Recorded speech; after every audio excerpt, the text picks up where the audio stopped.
हिमाचल प्रदेश के अंदर आज एक संगठन ने ऐलान किया है कि इस राज्य से पूरे मुसलमानों को बाहर जाना होगा।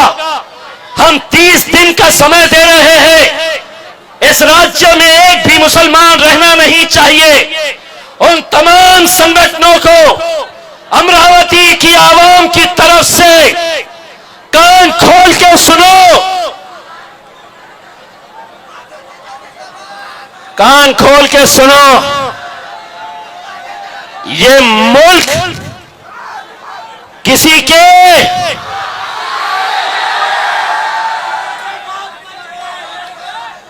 आधा मैं बोलूंगा, आधा तुमने बोलना।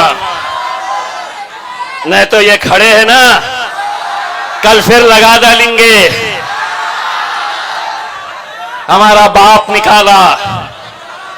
सुनो, आधा मैं बोलूंगा और ये जो बोल रहा हूं ये अमरावती के नौजवानों की तरफ से बोल रहा हूं, अमरावती के बुजुर्गों की तरफ से बोल रहा हूं, अमरावती की मेरी माएं और बहनों की तरफ से बोल रहा हूं, अमरावती के तमाम हिंदू, मुस्लिम, दलित, सिख, ईसाई इन सब की तरफ से बोल रहा हूं। और छोटे मोटे जो प्यादे हैं सिर्फ उनको नहीं बोल रहा हूं, बल्कि मोदी जी,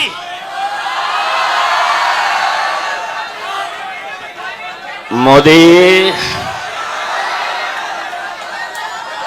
आप भी सुन लो। और आपके ये जो प्यादे जो समझ रहे हैं कि हम इस मुल्क के अंदर कुछ भी कर सकते हैं, उनको सबको कह रहा हूं और सुनो, ये मुल्क तुम्हारे। अबे बाहर तक तो आवाज जाने दो। ये मुल्क तुम्हारे। अब मेरे पे केस होता है क्या? घंटा होता है। मैंने आधा बोला, आधा इन्होंने बोले। अब कांग्रेस वाले बोलेंगे इस पे केस करो, राष्ट्रवादी वाले बोलेंगे इस पे केस करो। ये जो रिकॉर्डिंग कर रहे हैं वो फॉरवर्ड रिवाइंड करेंगे और आखिर में इनके हाथ में क्या आएगा मालूम है? बाबा जी का। इसीलिए हम जब तक सीधे हैं तो सीधे हैं। हमको नहीं छेड़े तो अच्छा है, वरना अगर छेड़े तो हम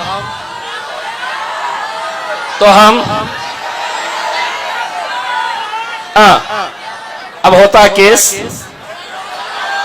क्या मिलता? इसीलिए आज ये वक्त की जरूरत है कि जिस दौर के अंदर नौजवान बच्चों का कत्लेआम हो रहा है। मेरे साथ हमारे वर्किंग प्रेसिडेंट जनाब डॉक्टर गफ्फार खादरी साहब है।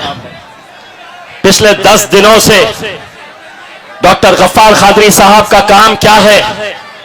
तो कभी जलगांव जाओ क्योंकि एक नौजवान लड़के का कत्ल कर दिया गया, कभी अहमदनगर जाओ तो क्योंकि एक नौजवान लड़के को मार दिया गया, कभी श्रीरामपुर जाओ, कभी कोल्हापुर जाओ, कभी इगतपुरी जाओ, कभी नासिक जाओ।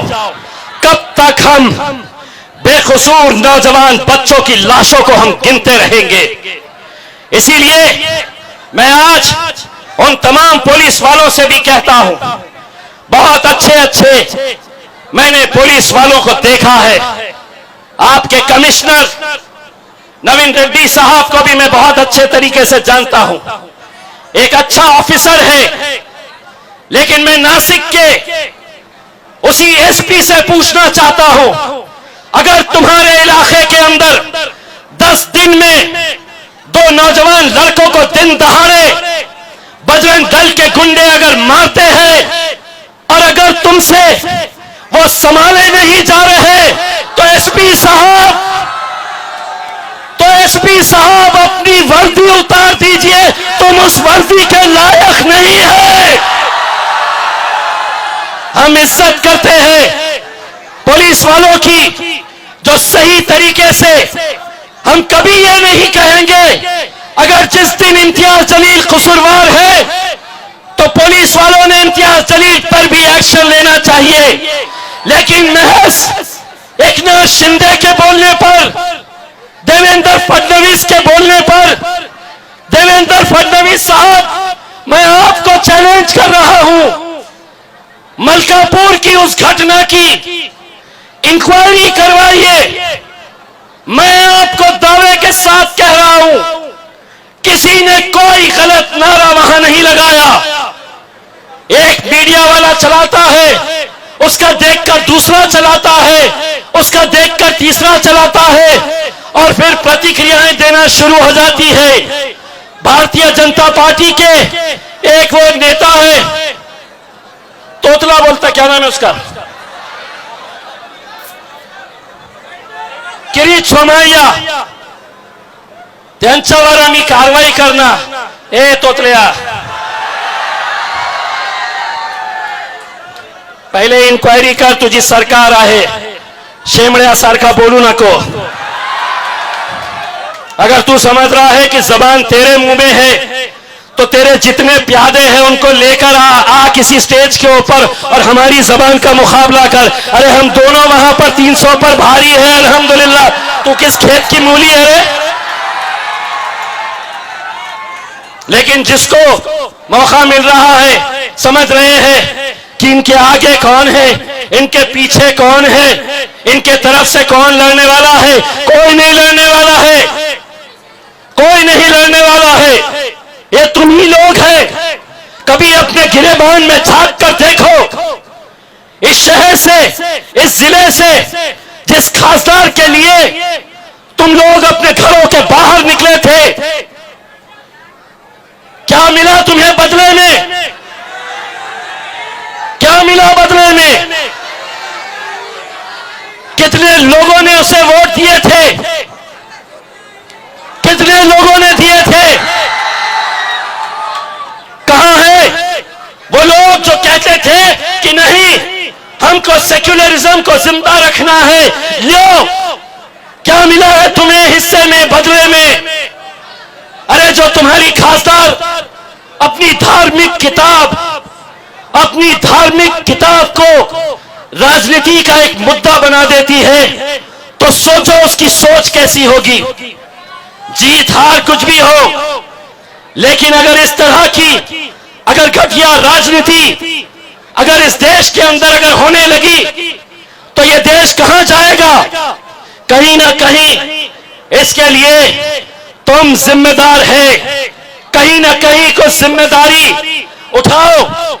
और मैं तो असद साहब को कह रहा हूं कि असद साहब इजाजत दे दो। एक बार मैंने विधायक औरंगाबाद से जीता, दूसरी बार अल्हम्दुलिल्लाह इनकी दुआओं से मैं दिल्ली तक आ गया, सांसद बन गया। अगर आप इजाजत दे तो मैं यहां से आकर लड़ लूं और फिर उसको बताता हूं कि कैसा जीतना जाता है करके। आज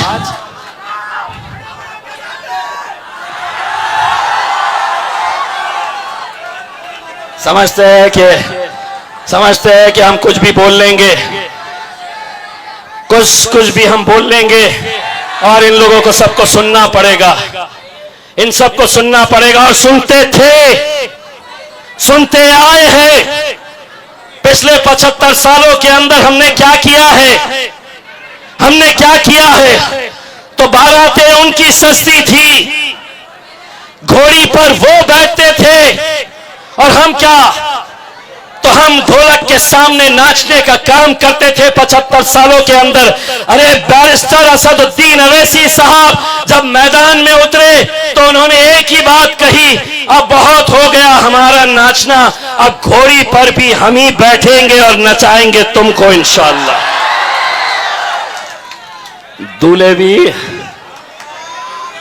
दूल्हे भी हम ही बनेंगे। बहुत हो चुका है। अरे गैरों की दावतों में, शादियों में नाचने का, अब इंशाअल्लाह यहीं से ही हमारा बंदा इंशाअल्लाह लोकसभा भी जाएगा, विधानसभा के अंदर भी जाएगा और अमरावती के अंदर इंशाअल्लाह मजलिस का झंडा भी लहराएंगे इंशाअल्लाह। अगर मेहनत करे तो क्या कुछ नहीं हो सकता है मेरे भाइयों, क्या कुछ नहीं हो सकता है। किसी ने सोचा नहीं था कि औरंगाबाद में 20 सालों से शिवसेना जीत कर आती थी। कौन किसको वोट देता था तो कांग्रेस को देते थे, किसको वोट देते थे तो कहते नहीं हम पवार साहब को वोट देते थे। आखिर में जीत कर 20 साल से शिवसेना आती थी। असद साहब आए और असद साहब ने कहा हटो, अब हम बताएंगे तुम्हें जीता कैसे जाता है। और 20 साल के बाद उस शिवसेना वाले को घर में बिठाया और मजलिस के झंडे को वहां पर लहराया। अल्हम्दुलिल्लाह। अब बहुत तकलीफ है, पार्लियामेंट में जब जाते हैं तो कहते थे यार एक शेरवानी से बहुत परेशान थे, ये जो दूसरा आया है ये भी बहुत बोलता है। बोलेंगे इंशाअल्लाह, क्योंकि गूंगे मुक्के और बहरों की जमात का नाम मजलिस नहीं है। इतने सालों से तुम बोलते थे, हम सुनते थे। आधा मैं बोलूंगा, आधा तुम बोलेंगे, बात यही खत्म करेंगे। इतने सालों से तुम बोलते थे, हम सुनते थे, अब हम बोलेंगे और तुम्हें माफ करना, मेरे से गलती हो गई। आगे क्या है? अब हम बोलेंगे और तुम्हारे, जरा जोर से बोला, अब हम बोलेंगे और तुम्हारे पप्पा को भी सुनना पड़ेगा। बहुत बहुत शुक्रिया।